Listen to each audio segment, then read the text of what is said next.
मैं हूं आपकी हिंदी टीचर अंजू मैडम और मेरे क्लास में आप सभी बच्चों का हार्दिक स्वागत है। बच्चों, आज मैं सूरदास के भ्रमर गीत को लेकर आपके सामने उपस्थित हूं। आप सभी जानते हैं कि मैंने सूरदास के वात्सल्य के पद को पढ़ा दिया है और आप सबने वात्सल्य के पद पर आधारित वीडियो को देखा भी होगा। तो जिन बच्चों ने अभी तक मेरा क्लास ज्वाइन नहीं किया है और जो अभी एकदम नए बच्चे हैं, उन सबसे मेरा अनुरोध है कि डिस्क्रिप्शन बॉक्स में लिंक दे दिया गया है सूर के वात्सल्य के पद के वीडियो का, तो लिंक को क्लिक करके आप सारे वीडियो को देख सकते हैं। परीक्षा की तैयारी कैसे करें और विषय को कैसे पढ़ें ताकि आपको परीक्षा में अधिकतम अंक प्राप्त हो, यह वीडियो का लिंक भी डिस्क्रिप्शन बॉक्स में दे दिया गया है ताकि आप जो है इस वीडियो का लाभ उठा सकें। इसके साथ ही साथ मैं यह भी कहना चाहूंगी कि एक वीडियो है हिंदी क्यों सीखें, इस वीडियो को भी आप जरूर देखें। इस वीडियो को देखकर आपको प्रेरणा मिलेगी कि आपको हिंदी विषय क्यों पढ़ना चाहिए।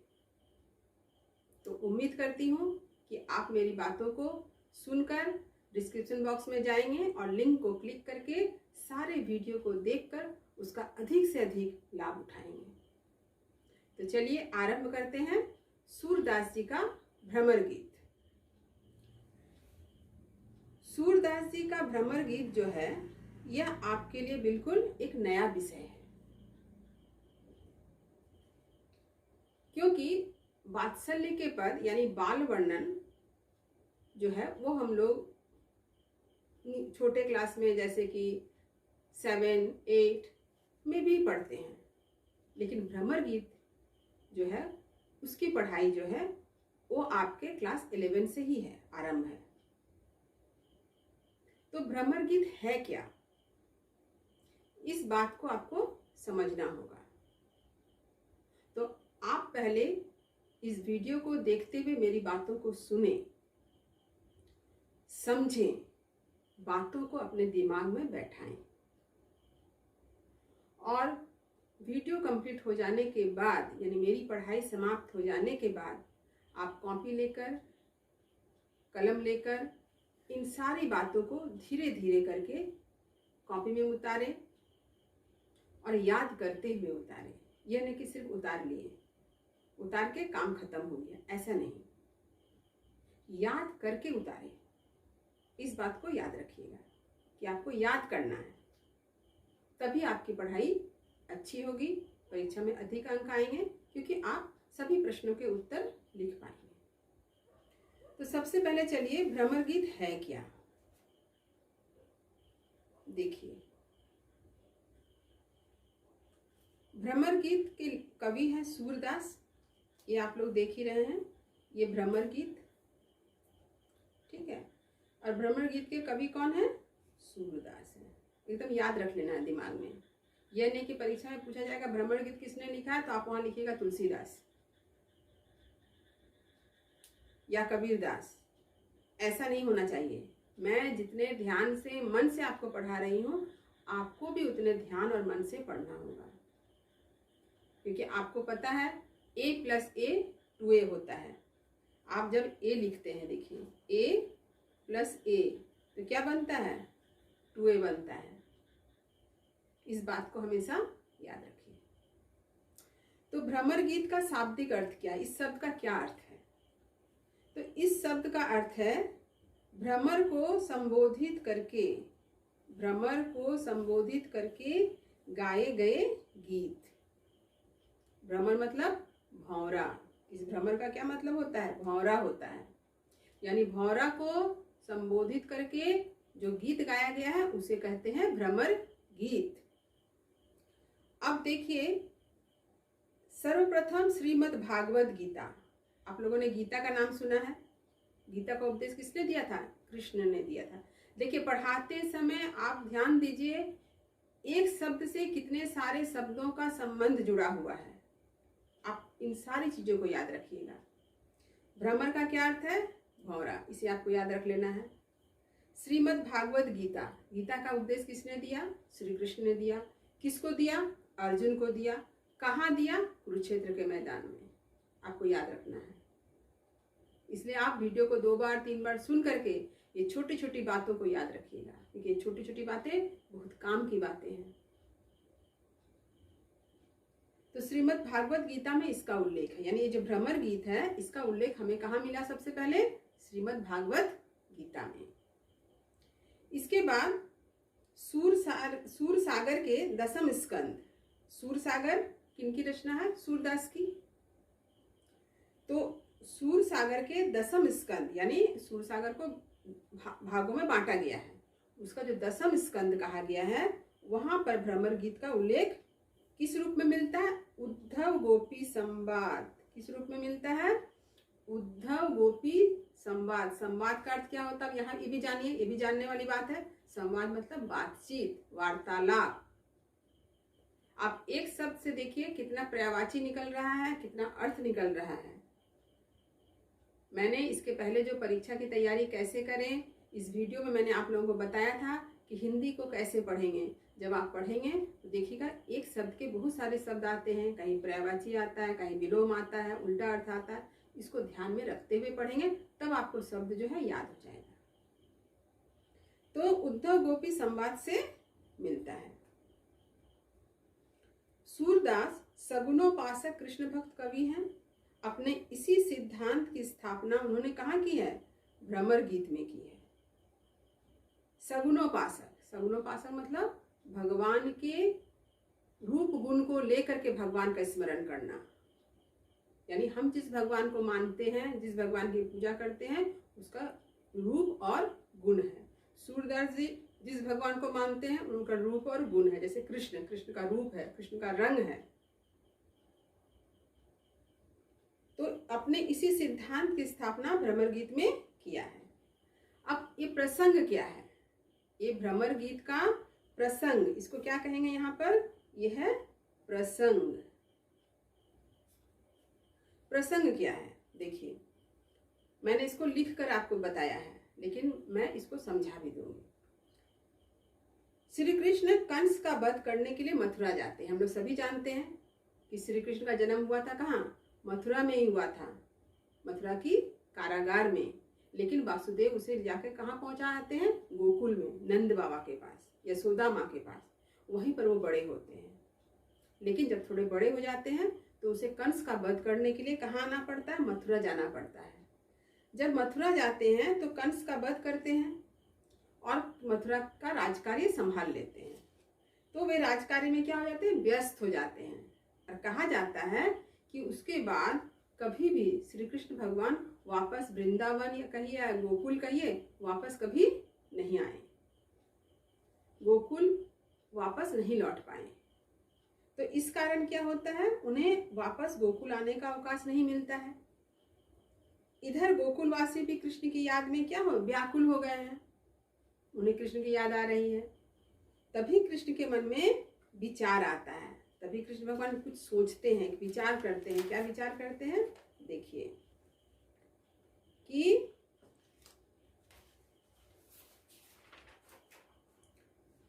यह विचार करते हैं कि उनकी माने गोकुल वासियों की व्याकुलता को शांत करने के लिए श्री कृष्ण अपने सखा उद्धव को गोकुल भेजते हैं। श्री कृष्ण के पास तो समय नहीं है आने का गोकुल, तो अपने मित्र हैं, ये उद्धव कौन है? मित्र है। सखा मतलब क्या होता है? मित्र होता है। तो अपने मित्र को, यहाँ मैं लिख दे रही हूं, सखा मतलब मित्र। तो अपने मित्र को गोकुल भेजते हैं। अब ये जो मित्र थे उनके उद्धव, ये निर्गुण ब्रह्म के उपासक हैं। सूरदास जी किसके उपासक थे? सगुण के, और ये हो गए निर्गुण के। तो सगुण का ठीक उल्टा समझिए। सगुण में भगवान का रूप गुण है, निर्गुण में भगवान का रूप गुण नहीं है। तो ऐसे भगवान के उपासक थे। और गोपियां सगुण ब्रह्म की उपासिका है। तो यहाँ पर ब्रह्म किसको माना जाता है? कृष्ण को माना जाता है ना। ईश्वर कौन है? कृष्ण है। तो गोपियां जो है वो कृष्ण की उपासिका है, लेकिन उद्धव जो है वो निर्गुण ब्रह्म के उपासक है। तो अप्रत्यक्ष रूप से, माने दूसरे तरह से देखा जाए तो श्री कृष्ण ने उद्धव के निर्गुण ब्रह्म के ज्ञान के अहंकार को खंडित या समाप्त करने के लिए उसे गोपियों के पास भेजा। कहा जाता है कि श्री कृष्ण का जो मित्र है उद्धव, उसे अपने ज्ञान पर बहुत घमंड था, तो उसके ज्ञान को तोड़ने के लिए ही, उसके अहंकार के घमंड को तोड़ने के लिए, ज्ञान के घमंड को तोड़ने के लिए ही श्री कृष्ण ने उसे गोकुल भेजा। किसके पास? गोपियों के पास। क्योंकि श्री कृष्ण को पता था कि गोपियां ही जो है वो उद्धव के ज्ञान के घमंड को चूर चूर कर देगी। क्योंकि गोपी क्या है? श्री कृष्ण की भक्तिन है। वो अपने भक्ति के प्रताप से उद्धव के निर्गुण ज्ञान के घमंड को समाप्त कर देगी। और इसीलिए श्री कृष्ण ने अपने मित्र से कहा कि आप ही जाइए गोकुल और वहां जाकर के सभी गोकुलवासियों को समझाइए। जब उद्धव गोपियों को निर्गुण ब्रह्म का उपदेश देने लगते हैं, तभी एक भ्रमर अर्थात भौरा कहीं से उड़ता हुआ वहां आता है। तो जब उद्धव गोकुल पहुंचे, सब गोकुलवासी आके घेर लिए, उनको पूछने लगे कृष्ण कैसे हैं, कुछ बताइए, कुछ समाचार कहिए। सबके आंख से आंसू निकल रहे थे। तब उद्धव जो है उन लोगों को शांत कराते हैं और कहते हैं कि देखिए, आप लोग कृष्ण की पूजा मत कीजिए, कृष्ण की भक्ति मत कीजिए। कृष्ण की भक्ति करते हैं तभी तो आपको दुख होता है, तो आप ऐसे भगवान की भक्ति कीजिए जिसका कोई रूप गुण ना हो। अब गोपियां तो इन सारी बातों को सुन रही है, तो कुछ कह नहीं पा रही है, क्योंकि उद्धव तो कृष्ण का मित्र है, कैसे कहे। तभी क्या होता है, एक भंवरा जो है कहीं से उड़ता हुआ वहां आता है। और जब भंवरा उड़ता हुआ आया, तब क्या करती है गोपियां, भ्रमर के को माध्यम बनाकर उद्धव को कटाक्ष करती है। अब गोपियां तो उद्धव को सीधे सीधे कुछ मैंने कड़वी बात नहीं कह पा रही है, गुस्सा आ रहा है किंतु कह नहीं पा रही है, तो क्या करती है, भंवरा को बोलने लगती है और भंवरा के माध्यम से उद्धव को कह रही है। जैसे कि आपके साथ भी कभी कभी ऐसा हुआ होगा कि आपको किसी से बहुत गुस्सा आ रहा है, लेकिन आप अपने गुस्सा को व्यक्त नहीं कर पाते हैं। तभी कोई आदमी वहां आ गया, तो आप उससे बात करते हुए क्या करते हैं, अपना गुस्सा निकालते हैं। किंतु आपका गुस्सा उस आदमी पर नहीं है जो अभी आपसे बात कर रहा है, आपका गुस्सा उस व्यक्ति से है जिसके कारण आपको गुस्सा हुआ है।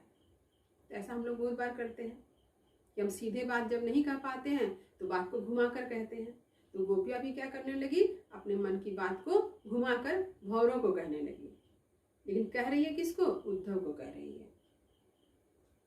तो गोपियों ने भ्रमर के माध्यम से उद्धव को इतनी खरी खोटी सुनाई कि उनका सारा ज्ञान धरा का धरा रह गया। और गोपियों ने इतनी बात सुनाई, इतने तरह से कही बात कि उद्धव का सारा ज्ञान धरा का धरा रह गया। और उद्धव जो है समझ नहीं पा रहे, क्योंकि उद्धव को तो सीधे सीधे नहीं कहा जा रहा है, बात घुमा कर कह रहा है, इसलिए उद्धव गुस्सा भी नहीं पा रहे हैं। तो हिंदी साहित्य में उद्धव गोपी संवाद, ये जो उद्धव गोपी संवाद है, यही भ्रमर गीत के नाम से प्रसिद्ध है।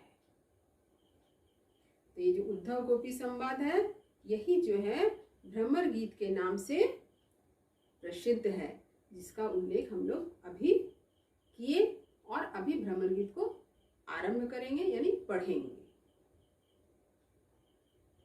तो चलिए, आज आपको एक भ्रमर गीत का एक पद आपको पढ़ा देती हूँ।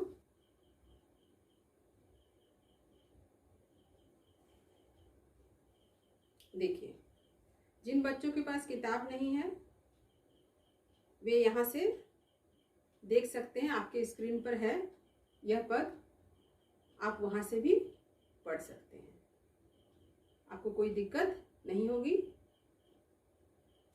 तो देखिए, पद इस प्रकार है। बूधो मन नहीं हाथ हमारे, रथ चढ़ाए ही हरि संग गए लय, मथुरा जब ही सिधारे। नातरु कहाँ जोग हम छाड़ही, अति रुचि कै तुम ल्याए। हम तो झकती श्याम की करनी, मन ले जोग पठाए।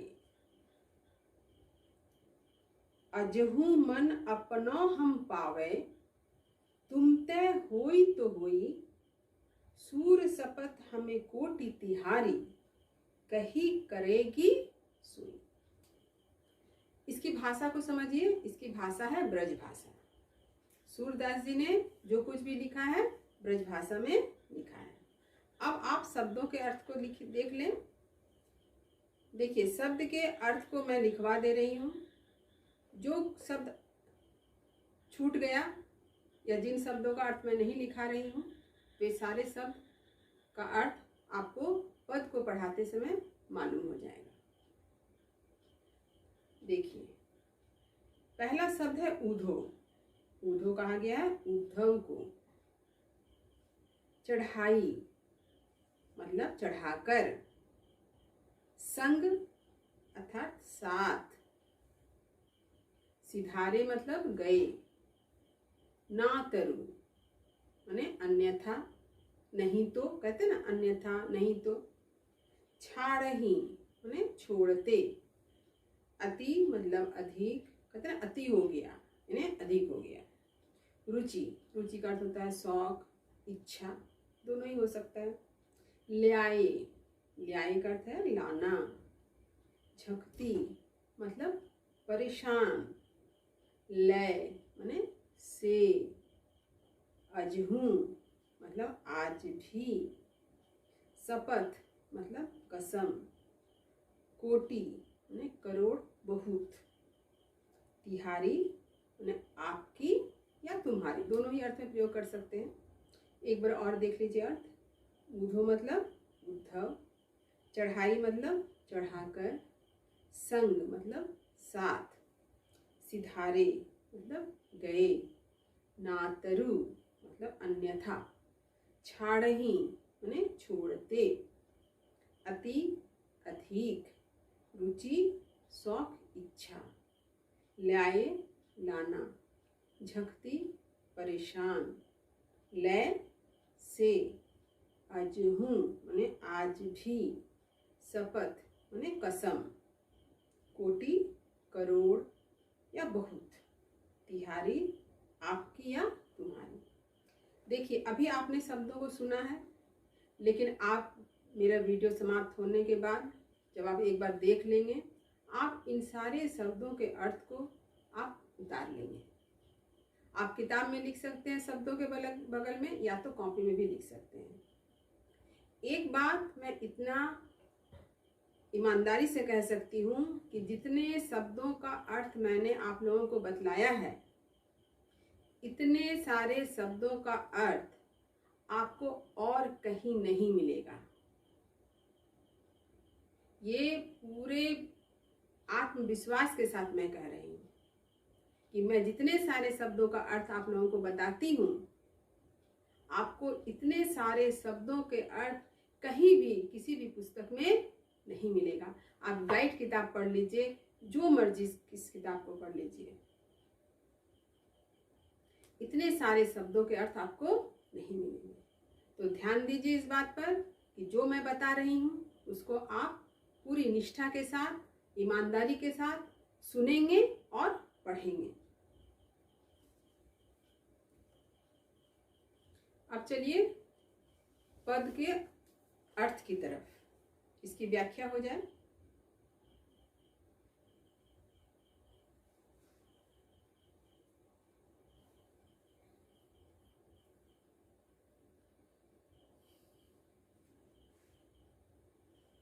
देखिए, सबसे पहले है प्रसंग। तो मैंने आप लोगों को बता दिया कि उद्धव जो है निर्गुण ज्ञान का उपदेश देने के लिए गोकुल पहुंचे हैं और गोपियों को उपदेश दे रहे हैं।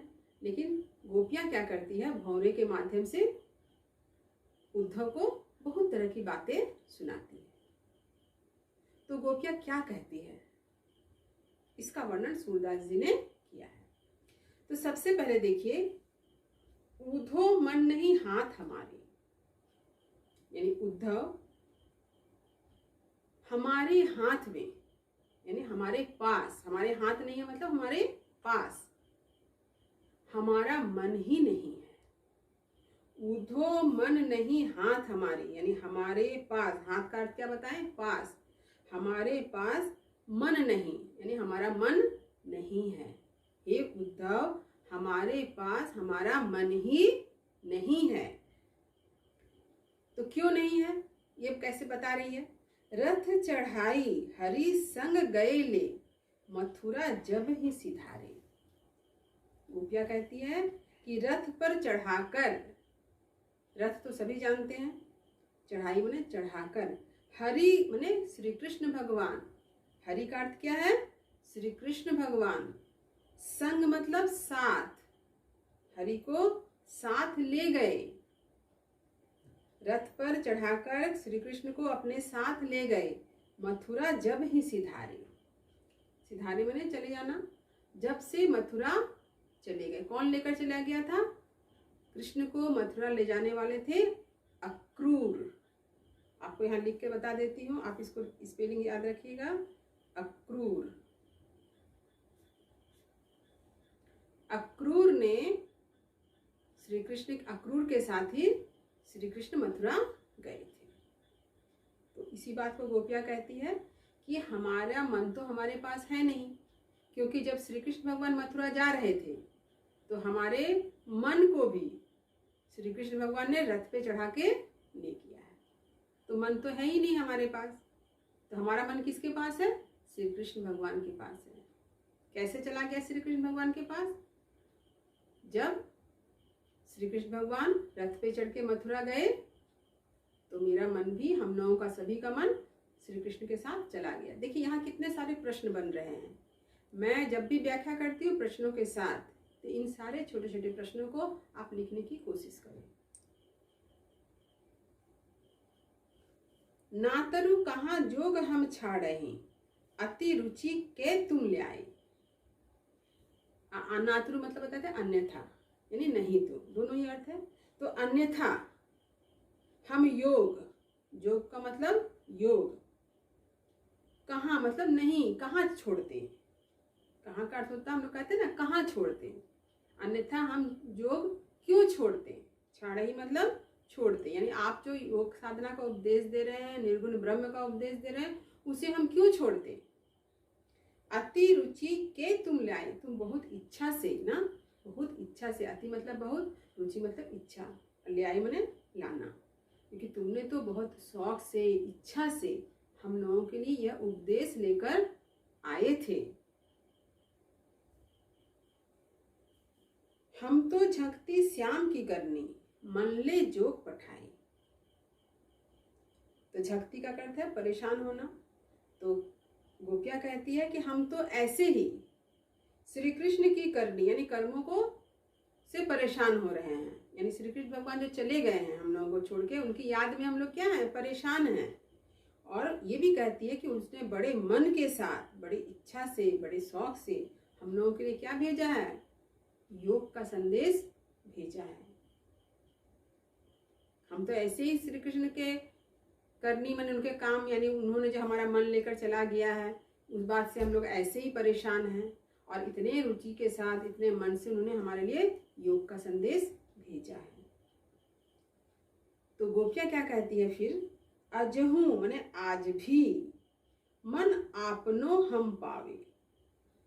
यदि आज भी हम अपना मन को पावे मतलब पा जाएं, क्योंकि हमारा मन तो कृष्ण के पास है, इसीलिए उद्धव को कहती है कि अगर हमारा मन हमें आज भी मिल जाए, तुमते होई तो होई, यदि तुमसे हो सकता है, यदि तुम मेरा मन ला सकते हो, यदि तुम गोपियों का मन श्री कृष्ण भगवान के पास से मांग कर ला सकते हो, तो ये बहुत अच्छी बात होगी। क्योंकि हम लोग का मन तो हम लोग के पास है ही नहीं, इसलिए हम लोग मन में कुछ स्वीकार नहीं कर पा रहे हैं। क्योंकि मन से ना स्वीकार करना होगा, मन में स्वीकार करना होगा, मन से स्वीकार करना होगा, लेकिन गोपियों का कहना है कि उनके पास उसका मन ही नहीं है।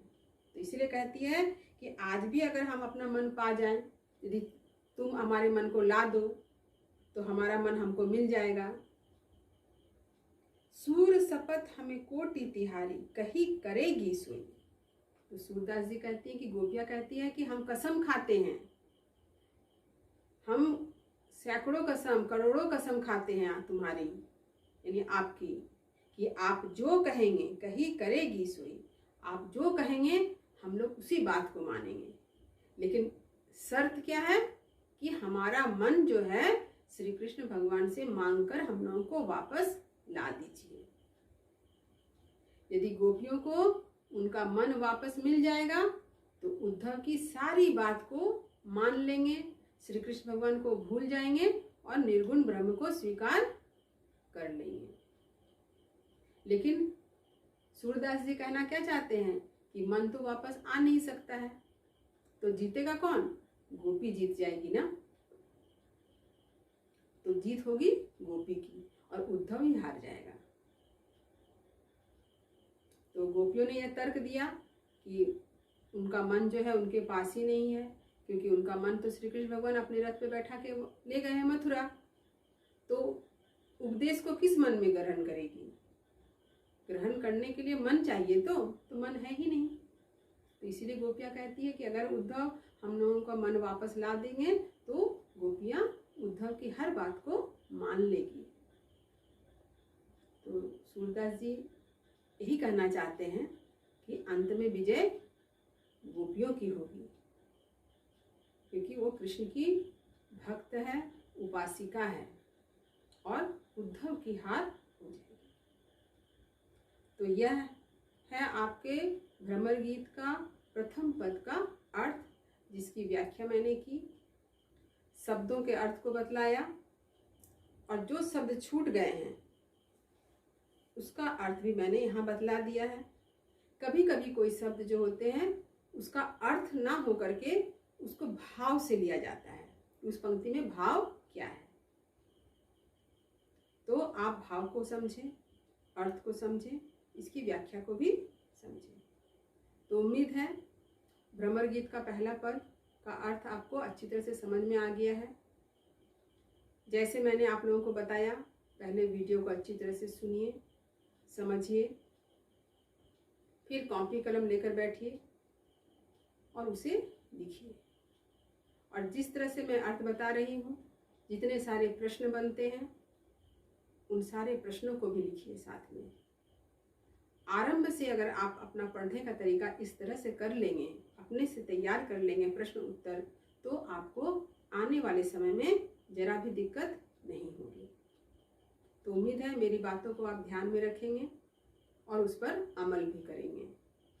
तो वीडियो को लाइक करें, सभी दोस्तों में, सभी रिश्तेदारों में, सभी पहचान वालों में इसे शेयर भी करें और सब्सक्राइब भी करें।